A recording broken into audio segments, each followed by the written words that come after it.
But on to the big story tonight. The government is moving faster to boost its urban development mission as it plans to splash a whopping 98,000 crore rupees, that's over 5 years. Today, the cabinet has approved the creation of 100 smart cities with an outlay of 48,000 crore rupees. The projects will be completed by 2022 under the public-private partnership model. Not just that, the cabinet also cleared the Atal Mission for Rejuvenation of Urban Transformation, or AMRUT. This will replace the UPA's Jawaharlal Nehru Urban Renewal Mission, or the JNNURM. The outlay for this program, which will cover 500 cities, will be 50,000 crore rupees. The centre hopes these moves will provide the much-needed thrust to its urban development mission. The Smart Cities project was announced in July 2014 in the budget. Countries like Singapore, Japan, France and the United States have shown interest in partnering with India on the project. Joining us now to talk about this is Pratap Padode, the founder director of Smart Cities Council of India. Mr. Padode, appreciate you joining us here on CNBC TV 18. Let me start by asking you about what you make of both these missions, the Atal Rejuvenation Mission and as well as the Smart City project. The total allocation, central assistance I'm talking about, amounts to about 98,000 crore rupees over a 5-year period. But let's talk specifically about smart cities. 100 smart cities with the government will provide central assistance of 100 crore rupees every year over the next 5 years. Too little? Yeah, I think, rather than complain about the fact that it is too little, I think we should say that, yes, finally the whole PET project has been flagged off. So that's a great achievement. But yes, considering the actual requirement which will, going forward, will be required, this is too little. In fact, in our estimate, nearly 700 million square feet of residential and 900 million square feet of commercial space requires to be built, and along which around 8 urban infrastructure core sector needs are there, which really totally require over a 20-year period around 60 lakh crore, which means 3 lakh crore a year. So if you can do the math, that we are woefully short, but I think, like I said, it's a good beginning. It's a good beginning, but we're woefully short. But let me ask you about this business of setting up special purpose vehicles to be created for each city and state governments to ensure the steady stream of resources for SPVs. How feasible is that likely to be, and do you believe that private sector participation will be enthusiastic? Well, I think in the short run already the private sector is showing signs of taking forward the smart city concept, which has been seeded by the Prime Minister, by actually developing their own 1,000-acre and 500-acre kind of townships and smart city concepts. I think those are already in motion. So really speaking, what we are going to see in the short run, which is probably in the next 3 to 5 years, a whole lot of such projects coming up parallel, which will actually give an indication that there is an opportunity for doing a public-private partnership, provided the government can move forward in actually allocating land. But why do you feel confident about that? Why do you feel confident about that? Land, of course, is a separate issue. We've got the private sector currently dealing with broken balance sheets. We're seeing the private sector withdraw from public-private partnerships, whether it's the road sector or any of the other infrastructure sectors. Why do you feel confident that we will perhaps see the private sector participate as far as these two missions are concerned? See, because the real estate sector development is banking upon any infrastructure project that the government puts up.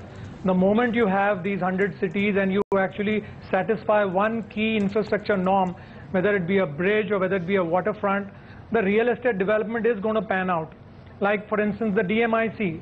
I think the DMIC is a good example, where you have a DFCC, the whole freight corridor coming up, and alongside a whole lot of cities are going to come up, which the government has planned. But no sooner will you see this rail track come up, there will be private developments taking shape, because they can take decisions much quicker and they don't need to depend upon land acquisitions from the government side. Okay, let's now talk about the Atal Mission for Rejuvenation and Urban Transformation, which involves 500 cities. This, in a sense, replaces the UPA's JNNURM scheme with an allocation of about 50,000 crore rupees. How significant a move is this going to be, and what do you see as being the key challenges that this mission is likely to face? I think this is quite a doable thing, in the sense that we are talking about retrofitting the brownfield cities. And retrofitting a brownfield city is much more comprehensible and doable in the current norms. Of course, there are challenges. There will be, just like how Delhi Metro faced in terms of laying out the Delhi Metro line in a live city, or the Mumbai airport when it actually got constructed. But we have seen that there has been a fair amount of success in actually achieving mega projects in busy cities like this. So I anticipate that in tier 2 cities and so on that the government will actually come up with, we are going to see that this kind of a mission will take place much sooner. Of course, there have to be yardsticks that the government will come out, and every city has to satisfy certain criteria before which they can be given funds. And then obviously the tranches of funds will depend upon their own timely completion and quality checks, etc. So yeah, so it's going to be a challenge, but I see that happening much easier. Well, you're absolutely right, because the smart city aspirants, according to the government, will be selected through a city challenge competition intended to link financing with the ability of the cities to perform to achieve the mission objectives. My final question to you before we let you go, in terms of clarity now, specifically from an SPV structuring point of view, what is it that you would like to see? Because the fine print, of course, hasn't been put out just yet. Sorry, I didn't get that question. Could you repeat that? Yes, from an SPV perspective, in terms of structuring to really get the private sector on board, what is it that you would like to see? Because the fine print so far hasn't been addressed. So I think one issue prior to that needs to be addressed, in fact two. One is is there an empowerment of mayors to handle these cities? Because you have budgets, you allot certain budgets to them, but we need a city CEO actually who's actually accountable and responsible for delivering these projects on the ground. And the Chief Minister of a state has got far too many compulsions across beyond the city where his time is divided and he cannot narrow this down. So we need one structuring to make a city-specific CEO accountable to this. The second part is organizing the balance sheets of these states, because finally they're going to raise funds for cities. They need to be able to be somebody who is actually lending money to them should be able to hold somebody accountable. And what if things don't work out, whom do you hold accountable? So these two challenges need to be met, before which the SPVs would, because the SPVs are going to get otherwise stonewalled by these two real challenges which will come up.